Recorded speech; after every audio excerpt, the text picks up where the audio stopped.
Hello everybody, and welcome to this week's episode of MoodTube. I'm your host, Paul Malamud.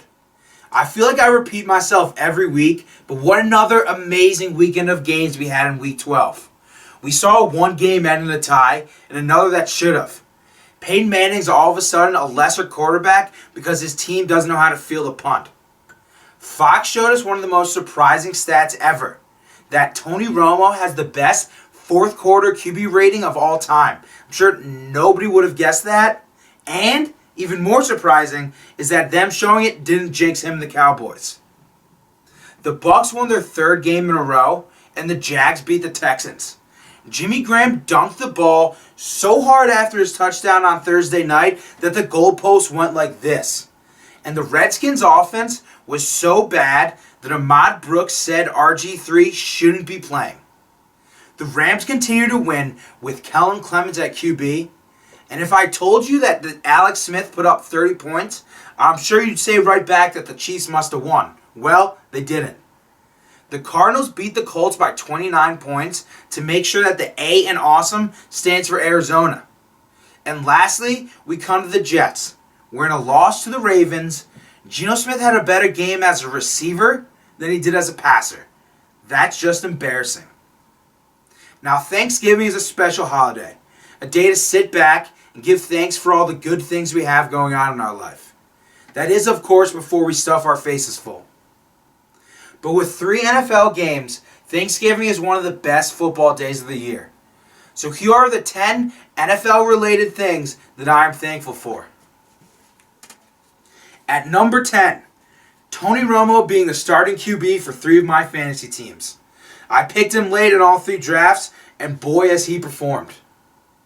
At number 9, Muhammad Wilkerson, Sheldon Richardson, and Big Snacks, a.k.a. the Sons of Anarchy. At number 8, Peyton Manning and his love affair with tight end Julius Thomas. At number 7, I'm going with Megatron, because he's going to lead my team Calvinism to a win in the Bishop Bowl. At number 6, I'm going with my amazing facial hair. So what if it's cheating?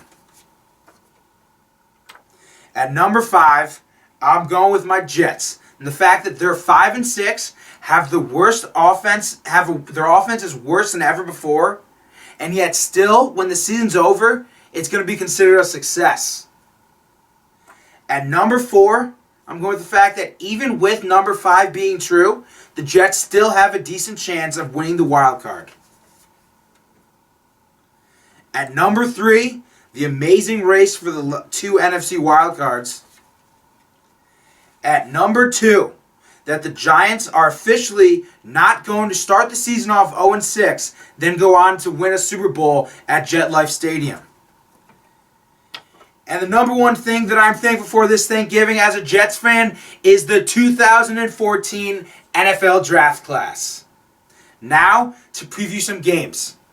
On Thanksgiving, we get it started off with a great NFC showdown between the Packers and the Lions.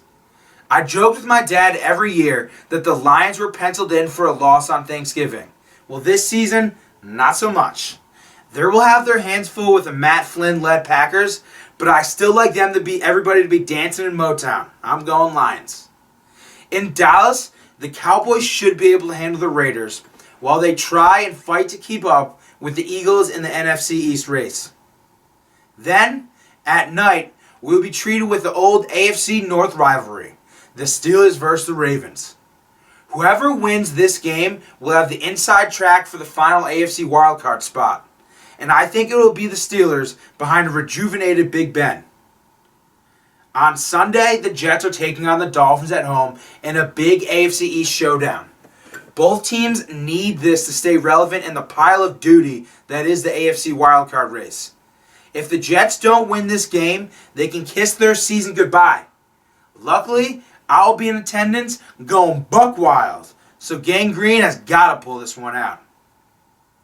This next Sunday game we're going with is the Colts, and their recent strugglers no longer look like a lock to win the AFC South title. If they lose this week at home to the Titans, they're going to be in big danger. A loss would bring Tennessee within a game of the divisional race, and I can't imagine that Indy would have too much confidence going forward. However, I like the Colts to right the ship and win this one at home behind Andrew Luck. The last Sunday game I want to bring up is the game between the Cardinals and the Eagles this week. It's a huge showdown with massive playoff implications. Both teams are looking great of late, and both teams are in a dogfight to try and make it to the playoffs. The Eagles lifted a huge weight off their chest by beating the Redskins to break a 10-game home losing streak. And because they're at home and the Cardinals have to travel to the East Coast, I'm going with the Eagles to keep that home winning streak going. But this one's a toss-up. Now for the big game of the week. The Saints and the Seahawks on Monday night in Seattle. I've been talking about this matchup since week 4 as the game of the season, saying that it's going to be the game that determines which team gets home field advantage in the NFC and therefore becomes the odds-on favorite to make it to the Super Bowl. Because let's be serious, in all likeness, neither of these teams are going to lose at home in the playoffs. They're both playing great right now, but there's a lot of turmoil going on right now in Seattle with the recent suspensions of Walter Thurman and Brandon Browner. With the Saints coming to town, it's the wrong time to be losing players from your secondary. I think the Saints win this one in an upset. As you can see, I'm not dressed as a traitor to my beloved Mets and to America, which means I won my Bet Moody game last week against Giants fan Peter Gallo. This week I'm going to do things a little differently, and I'm placing a bet on my fantasy league, the Summit Grover. Jack Foley, a.k.a. the Big Cat, or as he's calling himself now, Mr. Automatic, thinks he's going to win the league.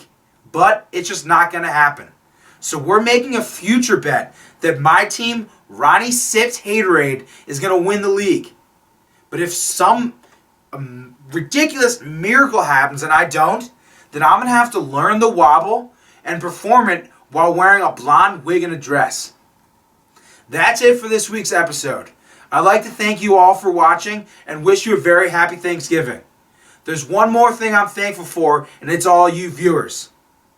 I'll see you next week, but in the meantime, don't forget to check out the tube, because you got to see Mood.